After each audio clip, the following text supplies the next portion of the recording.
So next we have our panel discussion, rewriting the rules of work and beyond. So please give your warm welcome to, so we have 5 panel discussion leaders. So first will be Agatha Lee, China General Manager of Cathay Pacific Airline, Judy Zhu, Chief Technology Officer of LEGO, Enjoyce Zhu, Partner at Deloitte, Olivia Cotes-James, Founder and CEO of LUÜNA, and our moderator, Professor Emily David, Professor of Organisational Behaviour at CEIBS. I believe I forgot one, Sebastien Dennis, who is VP at SAP. All right, thank you so much, Yang Yang. So welcome everyone to the panel portion of our forum today. I can't wait to hear all the different opinions of our different leaders. But I just kind of want to anchor it in the theme that we have for the forum. So the forum, the theme this year is rewriting the rules, as we've heard from all the introduction that we've gotten so far. But we really kind of approach this topic from a number of different angles. So first, we're of course still dealing with the pandemic. It's in its 3rd year, and in Shanghai, we're slowly emerging, from the toughest battle that we've had so far. But on the bright side, there's always a silver lining, I truly believe. And the bright side of this is that this is a once-in-a-lifetime event, and we actually have the chance to rewrite the rules about our relationship with work, our relationship with our families. We find that even in countries where people are living with the virus, work from home is kind of a more natural thing. There's a lot of different countries that are working and experimenting with the 4-day work week. So we see that the rules are being rewritten all around us. And so I think that this is a good opportunity for us to kind of take stock and really think about how we want the future of work to look like as women and as business leaders. And so the theme is also kind of a way for us to honor all those people who come before us, so whether it's part of the team that put the NASA astronauts on the moon, 3 really wonderful women.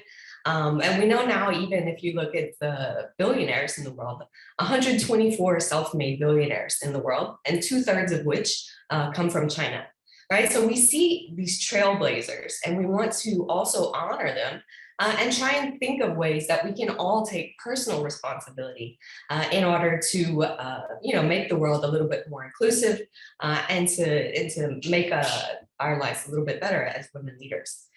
So this is just kind of my definition, or the way that I interpret rewriting the rules. But now I want to give the floor to each one of our panelists so that they can explain, give a brief introduction of themselves, and kind of explain what rewriting the rules means for them. So let's start with Judy.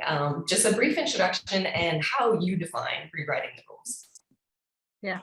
Hi, thank you, everyone. Thank you for having me. And I'm Judy Zhu, and I'm the Vice President of Technology Department of LEGO China. So I'm responsible for digital transformation, building the digital products for our global as well as China group. So prior to the LEGO Group, I worked for a couple of other retail companies like Adidas, Victoria's Secret, and Abbott Nutrition. And I also spent some time with consulting companies like PricewaterhouseCoopers, Capgemini. So my a take of this changing the rule, like a rewrite the rule, it can be big and it can be small. It was very interesting this morning. I was involved in our discussion or debate with my college, my university, friends on how as a country China is doing on the gender equality. So we talk about we said, if you look at the United States in 1920 something, that women got this vote rights. They can vote the president, and that is a rewriting of the rules. And it actually takes generations of women to fight for this rule. But that is a rewrite the rules. but it can be also small. We all work in the corporate world. We probably make things happen by changing certain ways of doing things, or certain practice, or ways of working. That can be also rewrite the rules. So in summary, I think it can be big, it can be small, but it's all very meaningful. It is getting things better, each day compared with the past. Yeah. Great, thank you so much. I love that. So it can be small ways, it can be internal, it can be. Hi everyone, I'm Agatha from Mainland. I'm in the airline industries most of my career, and working through different departments, different streams of work, and different geographies as well. So this rewriting the rules, I perfectly agree with Emily that this is actually COVID put us almost a perfect time for us to rewrite the rules. Well, in travel industries, we are hit very heavily and disrupted by the pandemic. But then at the same time, it's also move a lot of the baggages of previous successes, all these success formulas that we need to be carrying before. So with all the uncertainties that we have to face, we cannot just rely on what works in the past to repeat itself and succeed again. So it pushes us to explore new ways from working, or new ways to interact with people, new ways to interact with each another as well. And by all these baggage moving away, it can accelerate the ways that we can change. So I perfectly agree that this is a good timing to look at it. And what can be changes? Looking even at the fact that we are gathering online today, it's much more easier. It pushed technologies even before COVID, that has started to have all these video conferencing, but it's not a everyday work reality that we're looking into as well. So it is a perfect timing to rewrite our rules, and perfect timing to relook into what we have had before taken as for granted or taken as rules. Yeah, I think that's. Great, thank you so much, Agatha. Next, let's hear from Olivia. What do you think? Hi, everyone. So I'm Olivia. I'm the founder and CEO of a company called LUÜNA. So LUÜNA does a number of things. I will separate them into kind of two buckets. The first is we create and manufacture healthy and sustainable menstrual care products. So that's healthier and eco-friendly tampons and pads than you would find in the traditional industry. But also we're excitingly about to launch the first of our traditional Chinese medicine formulated cycle wellness product to help throughout the menstrual cycle, not just during menstruation. And the second program that we've implemented and pioneered, which I'm so excited to talk about today, is our menstrual equity at work programs. So we work with companies across Asia to basically tackle the issue of menstrual stigma, and also the stigma that exists, broadly around women's health. That can extend even to perimenopause and menopause. And over the last few years, we've been able to gather a lot of data that proves why, by not tackling these issues, you are not having comprehensive discussions at work about gender equality, about physical or mental health for people who menstruate within your organization. And I think what's really exciting is we're starting to also see data around how by tackling this issue, you can not only support individuals, which I'm sure everybody on this call is deeply invested in, but also as a business, this is good for your business.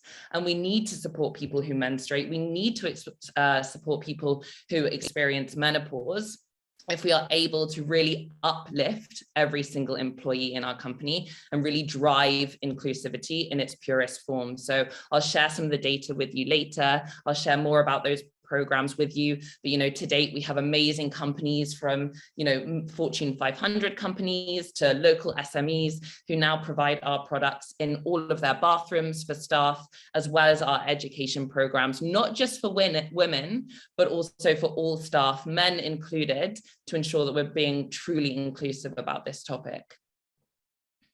Great, thank you so much. And I love that you guys are finding ways to show how this important topic really relates to the bottom line. I think when we talk about rewriting the rules, so much of the motivation behind it can be by, showing. Yeah, so I'm software business software provider in the world, be it on premise or in the cloud, right? I've been working for SAP for the last 15 years. Before that, I worked for different technology companies such as IBM and HP and Telefonica in multiple countries in Europe. And I've been working for SAP here in Shanghai for the last 10 years. My definition of redefining the roles is we have seen over time in technology the role of women, and while it's evolving, also positively in Europe, I think China is trailblazing there with a very large share of our workforce who are women. And we see also the evolution of women in leadership, where we have as well objectives within our company, right? Also, what we see is definitely a transformation in how companies are communicating around diversity and inclusion, and also how they are acting, for example, in terms of gender parity. And I think this is where we really find the rules by taking actions in our policies, by taking directions. For example, at SAP, we decided to have a 100% gender equality in terms of salary, or if you wish, a 0% salary gap between men and women. And this is where we as companies, together with the different institutions in the society, like the regulators, are rewriting the rules. And that's it from my side. All right, great. Thank you, Sebastien. And last but certainly not least, Enjoyce. Can you tell us what rewriting the rules means to you? Thank you, Professor Emily. So I'm Enjoyce. So now I'm a partner at Deloitte Consulting and focus on digital transformation, and very similar to Judy's work. And before Deloitte, I've been working with a French company in China for more than 16 years, and I was the country head. And before that, of course, I studied in CEIBS, and very happy to have CEIBS kind of like co-hosted event. And then I started my first job. I started my job as a journalist in Xinhua News Agency. About rewriting rules, I think for me is really, I don't really care why the rules are even there. Like say the first time when I joined Xinhua News Agency, it was totally out of blue because when they had a campus recruitment session, I was totally inspired by the passion of being a journalist, though I had never studied anything about journalism. And then when they said that only guy students are qualified, I just raised my hand and asked why in a campus recruitment session. And of course, the guy didn't tell me why. He said, what is your real question, right? I said, so I asked if can girls also apply for this, because they have a lot of tests to participate. So you have to, get qualified to enter the tests, right? So the guy said like, yeah, if you think the girl is really outstanding, she can participate. So I got my ticket to Xinhua News Agency as the journalist. So that's why I think throughout my career life, I'm not trying to say that I wanted to compete with the boys, with the men, but really I think I'm not like lower or there is like no superior or like Okay, great. Thank you. Very inspiring. Thank you all. I think we have some great speakers on our call today, and I think everyone had a different flavor of what it means to rewrite the rules. So it gives a nice full picture of today's theme. The next question is for Judy. Judy, what advice do you have for some of the audience members who are motivated? Of course, we're all here, we're interested in this, we want to rewrite the rules, but they're nervous about failure, or they don't know where to start, or they tried and had difficulties. What advice do you have for them? Yeah, I think first, of course, we in general we should follow the correct. You know, it has a context behind that. So frame like a you know, like actions. So that's the first thing. Think out of the box. You know, like and though I use like a digital transformation that we're doing, you know, if we always put us in the box, like, oh, this is the rule, this is how we do things, we'll never be able to come up with some new way, you know, like consent. If always linked with today's rules and they're not break up rules, rewrite so many innovations popping up in the last 20 years. So first, you know, we shouldn't let the rules to frame up our thinking, whether this is your daily work or your communication skills, you know, your a lot of things as a like a full package. You have to be really good, and that will give your confidence. You're fully prepared, and with that confidence, you can try to break up the rules. If you don't know your stuff, you know, then you got to push back. You can easily, you know, lower your head, right? So we don't want us in that situation. We wanted to be fully prepared, and you know, fully confident. And also another thing, even you failed this time, it doesn't mean you're gonna fail next time. You know, be resilient, be consistent. Try next time. If you have belief in yourself and truly believe what you're doing is right, it's good for the society, for your company. Do it. You know, like it's let's shatter that whether this is glass ceiling or bamboo ceiling, someone gonna do it. Yeah, you can be that person. Yeah. Okay, great. This is all great advice. And yeah, I think I totally agree. I think part of rewriting the rules sometimes is just even rewriting the rules about what anxiety is signaling. You know, so is it saying that I should stop and not do something? No, it's saying that, you know, this is important to you. And so you have to try and at least try and deliver. All right, next, let's move to a topic that I know is on all of our minds. And the reason we're having this forum online instead of in person, COVID-19, right? So the pandemic, of course, caused many challenges for companies and business leaders. And I wanted to go to Agatha now, because as she mentioned, you know, the tourism industry is one of the hardest hit, especially in terms of travel. So what do you think are the unique advantages or strengths of women leading during these difficult times of uncertainty? Thanks, Emily. I think it's like not only like because of a gender polarity, like it is because of a female leader or a man leader. It is more about like moving away from labels. It is a package, as Shoei mentioned earlier on, like what leaders can get us through the crisis. And one very important thing is, I guess, like not only from one single leader, but a leadership team that is coming from a bit more diverse background that can help us to get through different things. Like because we are different, and then at the time of uncertainty of all these challenges, we will be more able to offer a different perspective in looking at how we deal with a crisis. If this road doesn't work, then we try another one. It can be trial and error. It is no like linear thing, the world as it had been more or less that way. It is now that because we are differences, it's not because we are a female leader, that fact that we can all join hands together, look into different perspectives, that can make a difference. Like, for example, like even in the times with lockdowns, extended lockdown periods, you have a different leadership team from different backgrounds.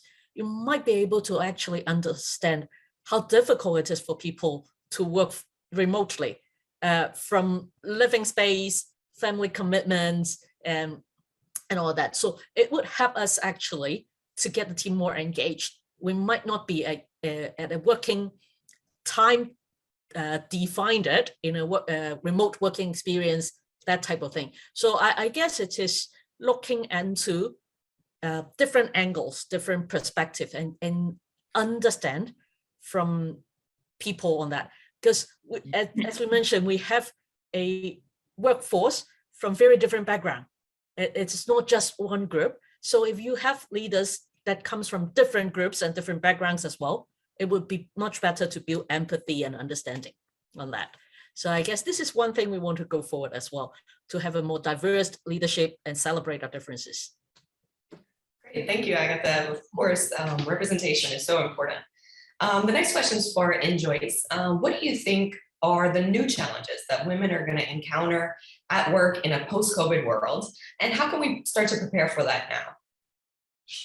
I think for the post-COVID, kind of like we think we are, or believe we are going back to normal, but the normal is new normal, right? So we are having this kind of more flexible working hours and more flexible working models. And then we are having, especially in consulting company, we are having urgent projects which we need to assemble teams across offerings.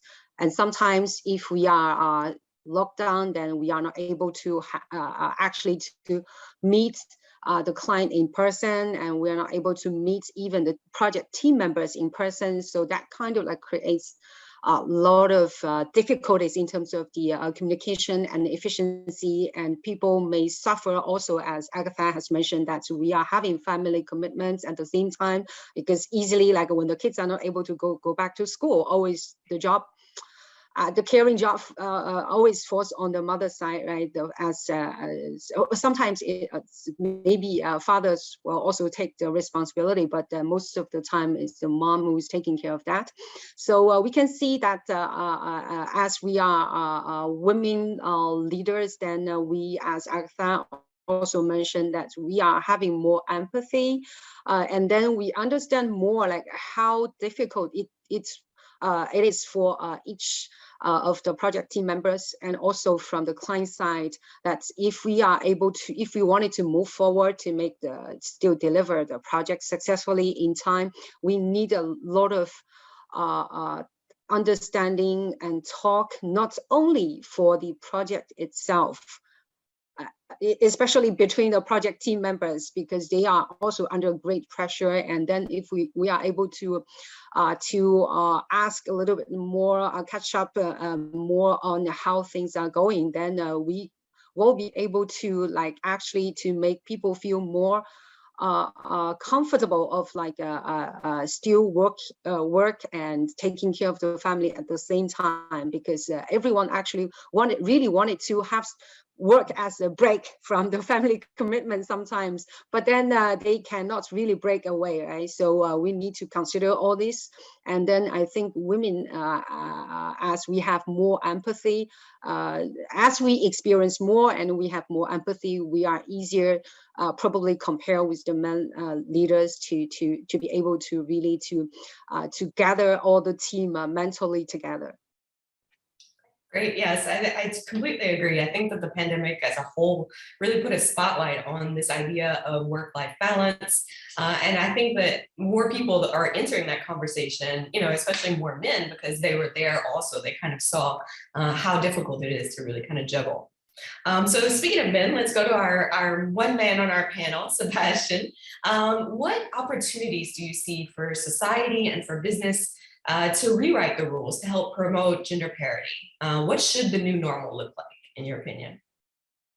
Well, first of all, I think from companies, right? What at least from companies like SAP, and we're an international company, we're German.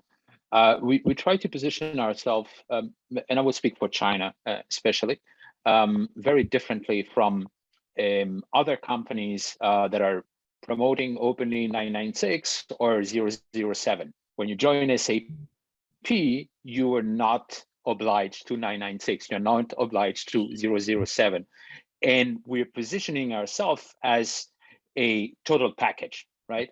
Where we not only provide like every also social well-being, health as well as a company where you can grow as a female worker, but as also a female individual, right? And same for male as well, right? Where we are trying also in China, while it's a little bit different than in other countries, also to be as equalitarian, if you wish, as possible, right? So that's for people that want to join, right? How we are welcoming them, the package we're offering them, which is total, right? Then we are very conscious and very focused in not losing sight of our female talent, right? Because one thing is hiring, right? Opening the door and make sure that 50-50% you in terms of talent you get. But what we also notice is the problem doesn't happen often at the beginning. The problem happen often when kids are coming into play, or when the family, right, is entering into play as well, right? So there we are also very conscious and with numbers, because we are business process companies, so we look at our numbers, and we look at it in terms of promotion. For example, are we promoting with parity, or are we promoting specifically male, right? Because they are more available at a certain point in time in their lives, or something like this, right? And last but not least, what we are also trying to bring is also more sustainability, right? So sustainability is not only the environment, is also how sustainable our working environment is, right? And sometimes companies like SAP that are private company or publicly traded company, if you wish, are often driven by the short-term profit, right? So short-term opportunities, short-term behavior. As a German company, what we also try to do is to look at our employees' career from a long-term perspective and invest in our employees, male and female, looking at the long term, right? Which means being able to understand at a certain point in time in an employee's life, well, it's going to be time for pushing. Sometimes it's going to be time for holding, and sometimes it's going to be time for a little bit pushing back again, right? So this is what we think in our company space about gender parity, equality, and how we want to bring forward in a paritarian manner our workforce. Great. So it's about making sure that you have that support in place for all stages of the employee's life cycle, but also really tracking those numbers to make sure that you're holding yourself accountable for those goals. Okay, now let's switch gears a little bit. Go ahead, sorry. All right, so let's switch gears on how we can overcome cultural and societal barriers that make the world a more inclusive and sustainable place. Olivia, you founded and run a company that focuses on women, and in particular on menstrual health. So this is a topic that's still so taboo in so many different countries and cultures, and the industry's been really dominated for so long with these giant commercial entities, right? So what led you to choose this particular industry? What have you and your company done to change the narrative around this topic? Yeah, I guess I want to take you back to when I first started thinking about menstruation for the very first time. It was when I was 25.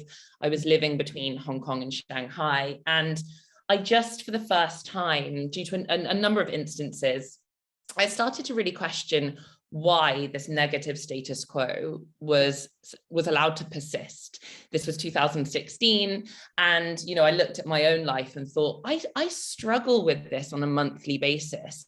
It really doesn't make sense to me that for half the world's population, we are biologically programmed to have what is ultimately quite a negative experience every single month for what equates to 7 to 9 years of our lives.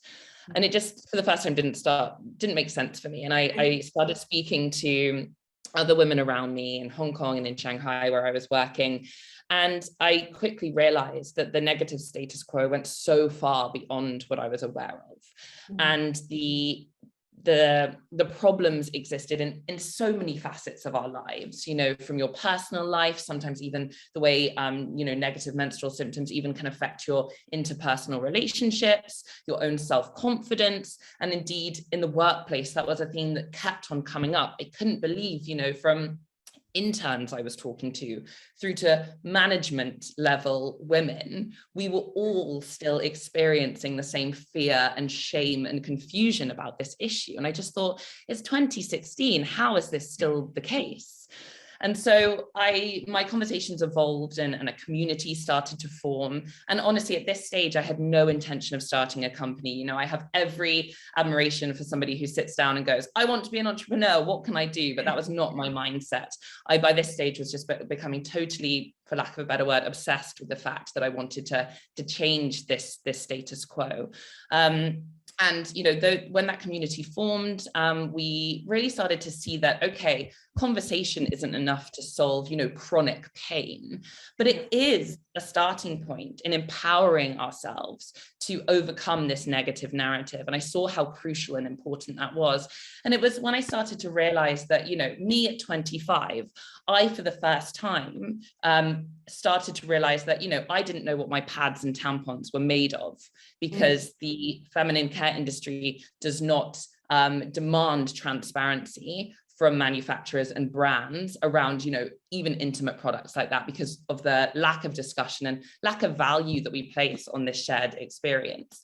So I, at 25, realized that the recurring yeast infections I'd suffered with for 10 years were actually caused by the pads I had been using that actually looked and felt like cotton, but were in fact made of plastic. I also, spoke to women who, for the first time ever at the age of sort of in their 30s, heard that, things like endometriosis even existed, hormonal health conditions that 1 in 10 women or even more suffer from. And that, we don't hear about these things because of the lack of discussion about the hormonal and menstrual health. So I sort of married all this together and, fast forward through product development, fundraising, and so on. In 2019, we launched the company. We launched our products, and in that time, our workplace initiatives have become such a fundamental part of what we do. And, the way we position this is, let's think about what menstruation is. And again, I want to include things like perimenopause and menopause in this as well, because it's really important that we do. But this is not just a case of sort of bleeding once a month. Our cycles affect our every single day physical and mental health. And that is not something that we should be ashamed of, although of course society indicates that we should try and hide this for fear that it will stop us getting ahead in this world. It's actually something that if society was systemically set up to empower women and people with periods, we wouldn't have to experience the shame and fear and confusion. I'm so enthusiastic about, big corporates and global leaders as firms to start doing better on this front, because that's really when we can start to see change. And this goes so far beyond, the nice to have of having pads in your bathroom at work. To borrow some data from the amazing book Invisible Woman, and in fact, they have urinals set up for men to make it faster and easier to go to the bathroom as a man. Yet we see, and through LUÜNA's research, we see that over 98% of women we interviewed in corporates in Hong Kong have had to make a toilet roll pad in the office because they don't have access to period products. The DIY makeshift pad. So when you start to learn about these experiences, women going to board meetings and having to, be flustered because they don't have access to products, or are experiencing painful menstrual symptoms or symptoms of menopause, you start to realize that we are really, really failing half of our workforce by not addressing these topics. So we come in with our amenities solutions, and we come in with our educational solutions as well to try and, spark discussion around this in a fun, engaging, and shame-free way. Great, it's so inspiring. I would love hearing the whole story. And in my classes, I always talk about the importance of, kind of representation and different perspectives, because we see, technology kind of fails us all the time. Like the first health app that Apple rolled out, they didn't have a period tracker, even though, as you mentioned, like half of the population could really benefit. And it's such a fundamental part of kind of women's health.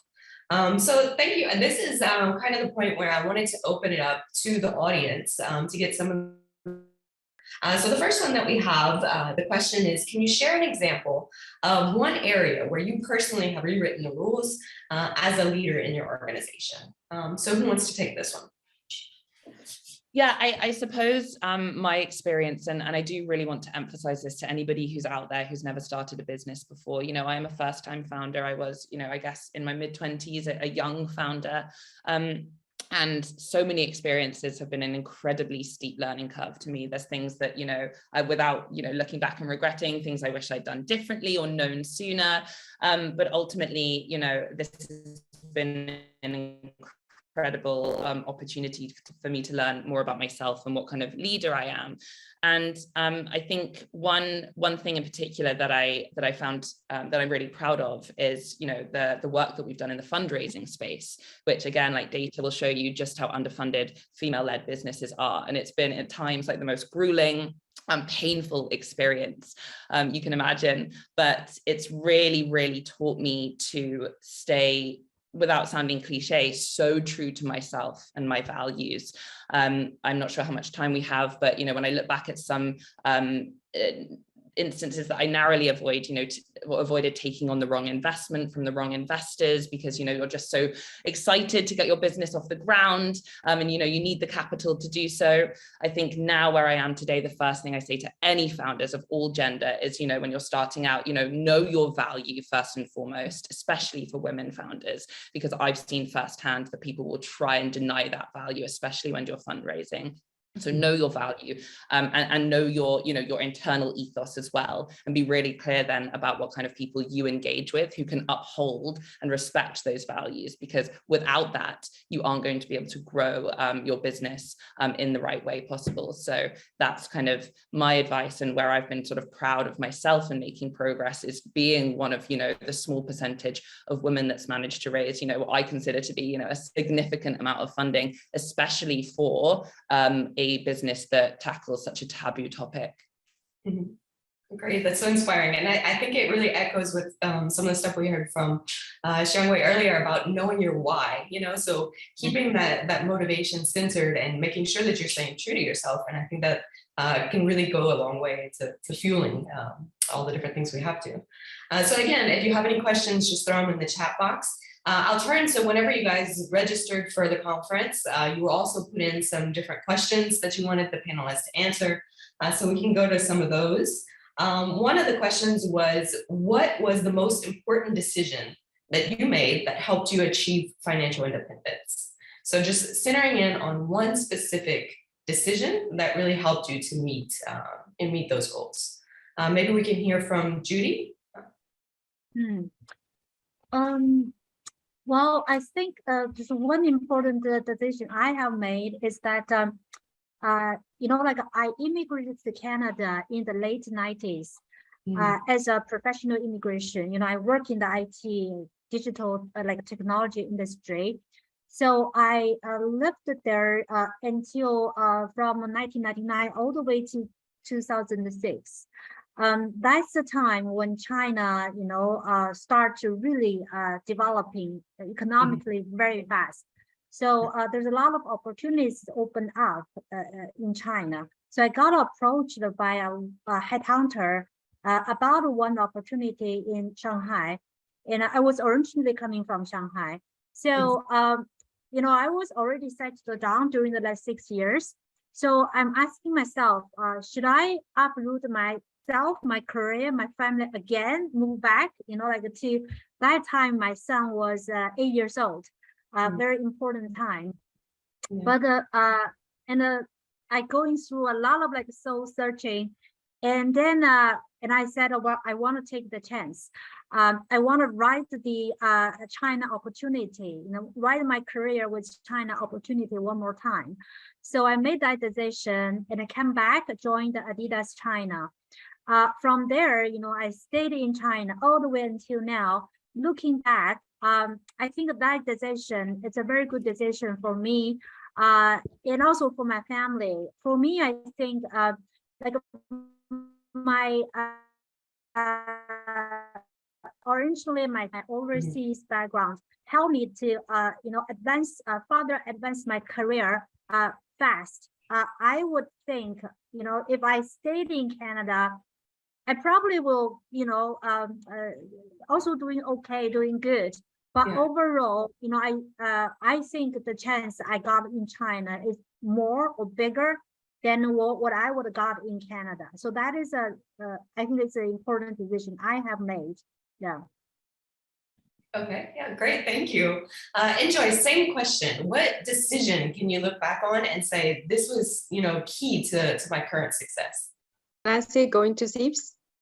Not trying to satisfy you guys here, but really, I think my decision of going to CEIBS has changed a lot in my life. As I said, I was a journalist, and actually, after 4 years being journalist, I wanted to go to the US. Go to the US to I also got admitted, but my unfortunately my visa was rejected as I was a Xinhua journalist. But at the same time, I was lucky that I also applied CEIBS, and I got admission by CEIBS as well. But looking back, I never regretted that I didn't go to US, because with the CEIBS experience, I really met a lot of people, really great people I've never thought I would have met if I was a journalist. And then also I got the opportunity of joining that French company who was looking for a young leader starting a new business. And then I nurtured myself in the French company to become the country head. And then last year, I got the opportunity to move to Deloitte. So I think that was really my biggest decision to change my life and career as going to CEIBS. Okay, great. We love to hear it. So I'm happy that CEIBS gets a little plug there. But next question is about, we highlighted a couple times already, the importance of having this why. So Sebastien, the question that came in online was, what motivates you to rewrite the rules? So what is your motivation, to be here today, or to really be involved in this topic? Yep. Yeah, so first of all, to the decision, right? Because it's an interesting question. Yeah, it is a good question. I one single decision. It's just to take decisions, just to move forward. Yeah. And because we don't really know. I mean, if I look back in my life, it's like a maze. You know what I mean?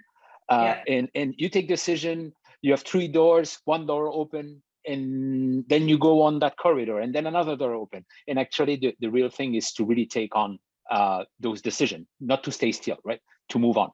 And coming back to your to your question on the why, for me it's fairly simple. Is after so many years in the industry, you ask yourself, what is my legacy, right? What do I want to be reminded about, right? For the guys that has sold more software, fix more issues, get the best customer review? Of course not. I mean, those are good achievements. They help you achieve your immediate goals, like bonuses and promotions and everything, right? But at the end of the day, it's also how you have transformed your workplace, right? From eventually a company that was, or a unit that was a little bit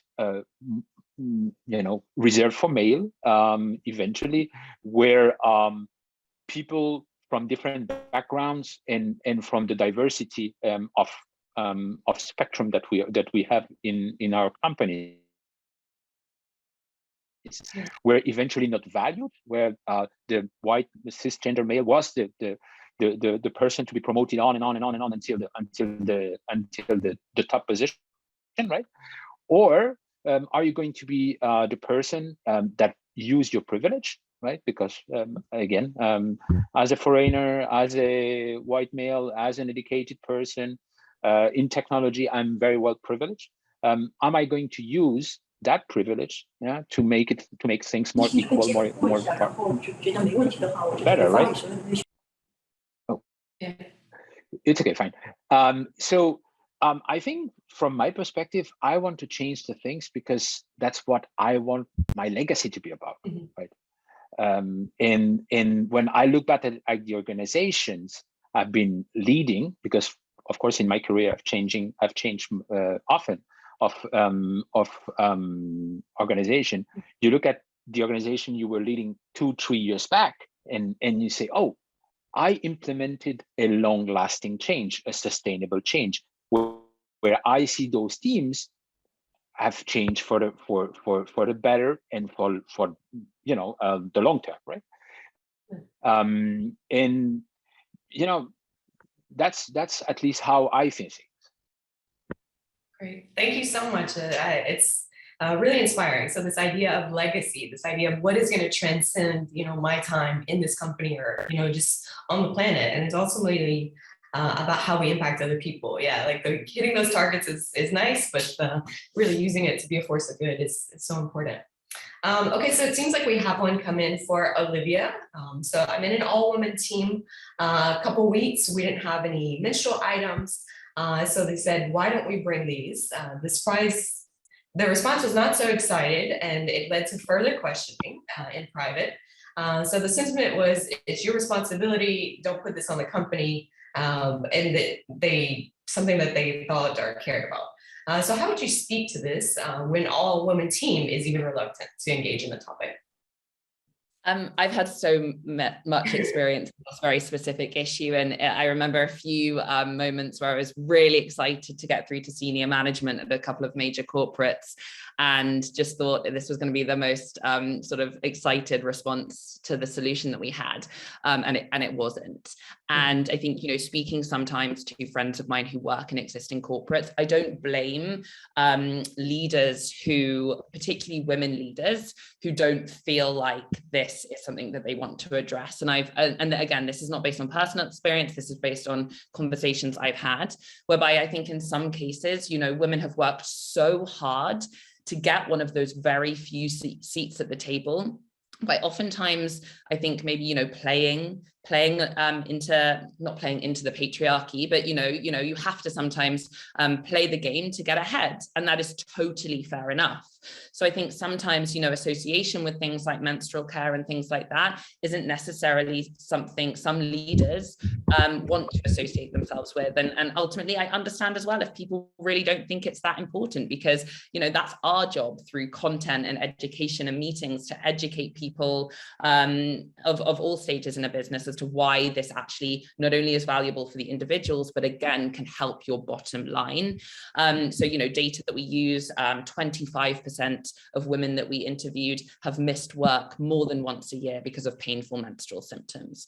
So when you start to add up just that very data point, you start to see that by educating people about how to address their symptoms, looking at your insurance plans to make sure those people who are suffering from menstrual pain can actually get the treatment that they need before those symptoms, if they are the cause of an underlying health, or that they are showing an underlying health condition, before that gets to a worse stage. All of these things are so crucial that leaders know, and is information they're equipped with in order to make these decisions. So I absolutely understand when people don't think this is a priority. That's our job to come in and explain why it's so important. So to whoever wrote that question, I'll drop my email in the box, and I will be able to share resources for you to share with your management team. But as I said, it's something that we've encountered many times. We've got amazing women advocates, obviously, but some of our best and fastest moving advocates have been male decision makers, because when we tell them about the status quo, which they had no idea about, DIY toilet paper pads, for example, they are so appalled that act so quickly to change it, which is like, it's exciting in those moments as well. So anybody who thinks they want more of this data from me, more meaty arguments for why this is important, drop me a message and I'll share those resources with you. Okay, great. And again, going back to the data, having, that's the numbers that don't lie. And I think we're so used to making decisions that way that it can really help move the needle. So this is another question. So question for Enjoyce. So thank you so much for sharing your perspective of the rules. If you see there are some rules limiting females to move forward, you'll fight back. Perhaps we need to go to work without thinking we're female or we're male. But in general, it's not so easy, right? Sometimes there's a rule that's coming from inside rather than from society necessarily. So due to culture, due to education, there's labels that we put on females. For example, we need to be humble sometimes and hide our contribution. But sometimes it makes people feel like you're not qualified or you can't take on more challenges. So Enjoyce, has this ever happened? Have you ever been in a situation where you were limited by yourself, and how did you overcome this? I think the question is really really good, because it's describing a lot of circumstances, like very common to see that you sometimes as a girl, you are reminded that you need to be this and that, right? I think I was very lucky because my mom always told me that, yes, you're a girl, but you're a great girl. You can do everything. You can be better than boys. And I was very, very lucky. I used to be always like better than boys. And sometimes even as at my young age, I was thinking I could do a lot of things better than boys. But at the end, I realized that due to my limitations of my like strengths, these kind of physical stuff, I understand that, yes, I have to recognize there are differences. It's not about disadvantages, but there are differences. Yeah. So how can I take advantage of my differences and others' differences? It's not like take advantage, but like really, as what the other panelists have talked about, that to find where you're really good at, to find your strength, find your passion. And then when I work really hard into my passion and to sharpen my strengths, rather, I won't spend too much time on like where I'm not good at. Of course, I didn't find too much when I was young that I was not good at. I was kind of like good at a lot of things, and I was very happy to be able to explore a lot of things, and then at the end anchor where I am good at. So if I work really hard to achieve what I'm good at, usually I can do better than the others, right?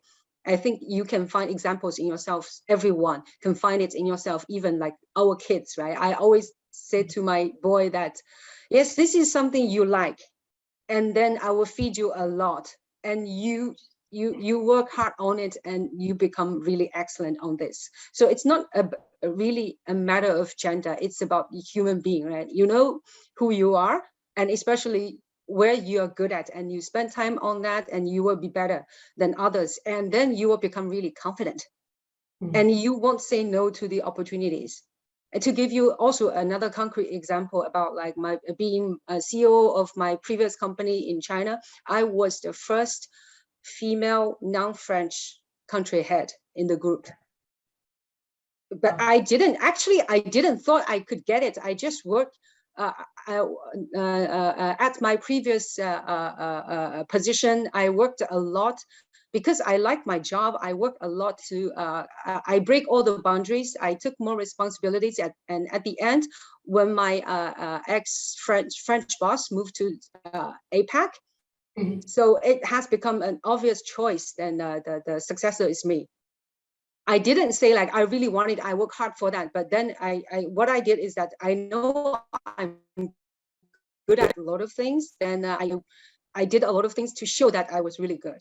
So I think it's really a matter of like finding where your passion is and your strength is, and you work hard, and then you will be really confident, and you can do far better than no matter the competitor is men or women. Great. Yeah, it's so important, just playing to your strengths, but also this idea of how freeing it can be just to realize that you don't have to be good at everything, right? So just like letting part of that expectation go on yourself, and that can give you the courage to kind of go forward.